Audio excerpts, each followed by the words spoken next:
रेती माफियांवर प्रशासनाचा मध्यरात्री सर्जिकल स्ट्राईक। 1,42,00,000 मुद्देमाल जप्त। रोहिणी घाटावर पोलीस व महसूल विभागाची थरारक धाड। 20 जणांवर गुन्हे दाखल। वर्धा नदी पात्रातून छुप्या मार्गाने चालणाऱ्या अवैध रेती उपशावर पोलीस आणि महसूल विभागाने मध्यरात्री जोरदार प्रहार केला आहे।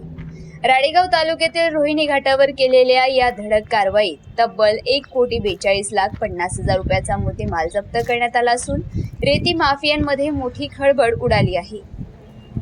गोपनीय माहिती आणि मध्यरात्रीचा सापळा।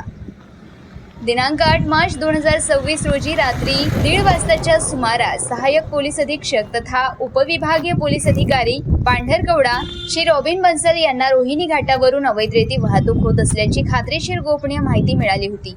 माहिती मिळताच क्षणाचाही विलंब न करता उपविभागीय अधिकारी राळेगाव, तहसीलदार आणि वडकी पोलिसांच्या संयुक्त पथकाने रात्री 2 वाजताच्या सुमारास अंतरगाव रस्त्याने जात घाटावर अचानक छापा टाकला।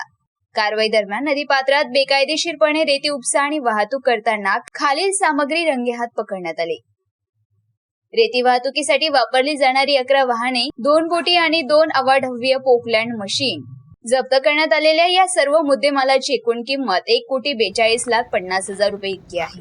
पोलीस प्रशासनाने या प्रकरणी कठोर पवित्रा घेत एकूण 20 आरोपींविरुद्ध गुन्हा दाखल केला आहे। त्यांच्यावर भारतीय न्याय संहिता, महाराष्ट्र जमीन महसूल अधिनियम, खाण आणि खनिज अधिनियम तसेच पर्यावरण संरक्षण अधिनियमातील कडक कलमान्वये कारवाई करण्यात आली असून तपास सुरू करण्यात आला आहे। ही धडाकेबाज कारवाई जिल्हा पोलीस अधीक्षक श्री कुमार चिंता, अप्पर पोलीस अधीक्षक श्री अशोक थोरात आणि सहाय्यक पोलीस अधीक्षक श्री रॉबिन बन्सल यांच्या थेट देखरेखीखाली आणि मार्गदर्शनाखाली पार पडली। प्रशासनाच्या या कडक कारवाईमुळे अवैध धंदे करणाऱ्याचे धाबे दणाणले आहे। मारेगाव वार्ता जावेद शेख, राळेगाव, यवतमाळ।